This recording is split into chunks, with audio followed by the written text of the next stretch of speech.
तो अब nuclear point खरसोन क्या फाइनल है?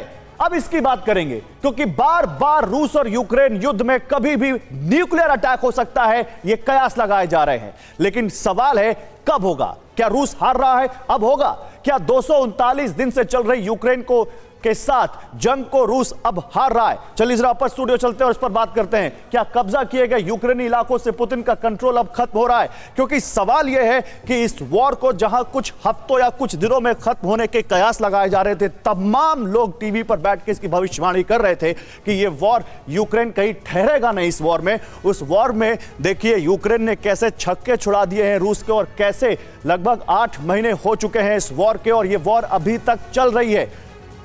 आइए आपके सामने इससे जुड़े कुछ डेटा रखते हैं, इससे जुड़े कुछ बड़ी जानकारियां रखते हैं। क्या 239 दिन से चल रही यूक्रेन के साथ जंग को रूस अब हार रहा है? क्या कब्जा किए हुए यूक्रेनी इलाकों से पुतिन का कंट्रोल? ये अपने घर के पास सिर्फ देसी मुर्गियों को पाल कर हर साल 6 लाख कमा रहे हैं। आप भी ये करना चाहते हो तो फ्रीडम ऐप को अभी डाउनलोड कीजिए। अब खत्म हो रहा है। रूस के कब्जे वाले डोनेस्क में यूक्रेन भीषण हमले कर रहा है। पुतिन के हाथ से खरसोन के निकलने के आसार दिखाई देने लगे हैं। खरसोन को लेकर रूसी जनरल ने टैक्टिकल न्यूक्लियर वेपन का इस्तेमाल की वार्निंग दे दी है।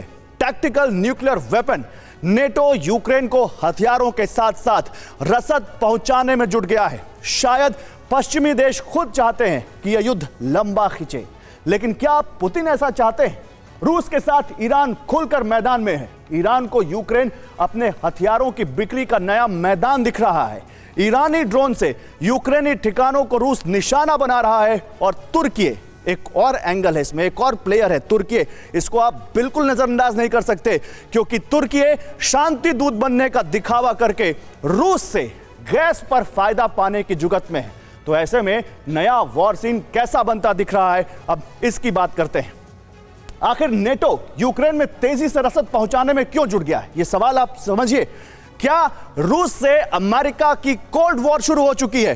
क्या युद्ध में गेम चेंजर कंट्री बन चुके हैं तुर्की और ईरान? और G20 से ठीक पहले पुतिन ने क्यों लगाया मार्शल लॉ कुछ इलाकों में? क्या खरसोन बनेगा न्यूक्लियर वॉर का डेंजरस ग्राउंड?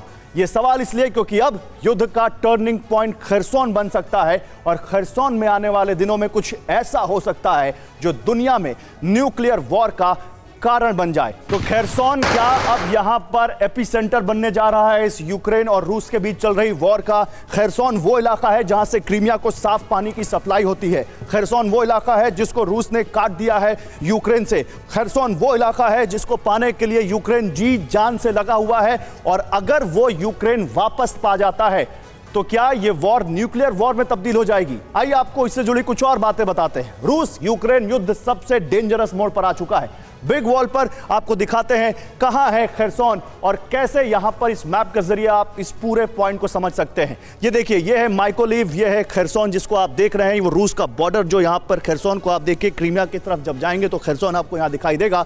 क्या एटमी ग्राउंड में बदल गया है खरसोन? क्या खरसोन में रूस टैक्टिकल न्यूक्लियर वेपन का इस्तेमाल करने जा रहा है? ये समझिए आप, क्या रूस खरसोन में विनाशक धमाका किसी भी पल कर सकता है? ये खरसोन जो आप देख रहे हैं इस वक्त यहां पर, खरसोन में मार्शल लॉ लगने के बाद न्यूक्लियर थ्रेट बढ़ता जा रहा है। लेकिन सवाल माइकोलिव को लेकर भी है।